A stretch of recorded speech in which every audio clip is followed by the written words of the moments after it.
আসসালামু আলাইকুম, আশা করি সকলেই ভালো আছেন। এই দেখতেছেন না, পুরো একটা মাঠ।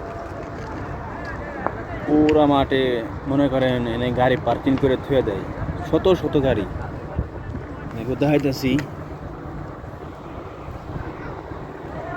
দেখেন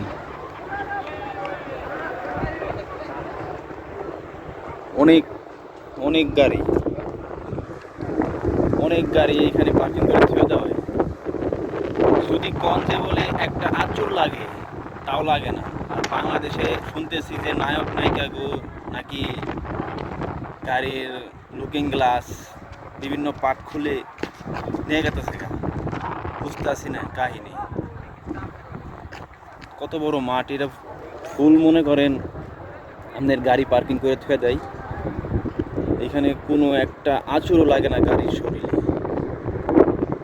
একটা বল্টু তো খুলে নিয়ে যাবো, একটা আঁচড়ও লাগে না। আর সেইখানে মনে করেন লুকিং গ্লাস, গাড়ির সাইডের পার্ট এগুলো খুলে নিয়ে যেতেছে। কী রে ভাই, কি এগুলো কি বন্ধ হবে না?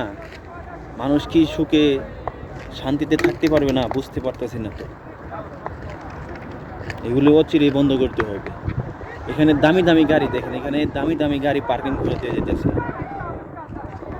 মনে করেন নাম্বার গিন্নি, টয়োটার বিভিন্ন ব্র্যান্ডের গাড়ি এখানে ছেড়ে দিতেছে, কোনো কিছু হতেছে না। মানুষে এখানে পার্কিং করতে মনে করেন শান্তি একটার ঘুম দেয়, কোনো টেনশন নেই যে গাড়ির কোনো কিছু চুরে নিবো বা কি কোনো কিছু, সেদিকে তাদের খেয়াল নাই। কোনো একটা আছরও লাগে না, যে তারা বুঝেন কত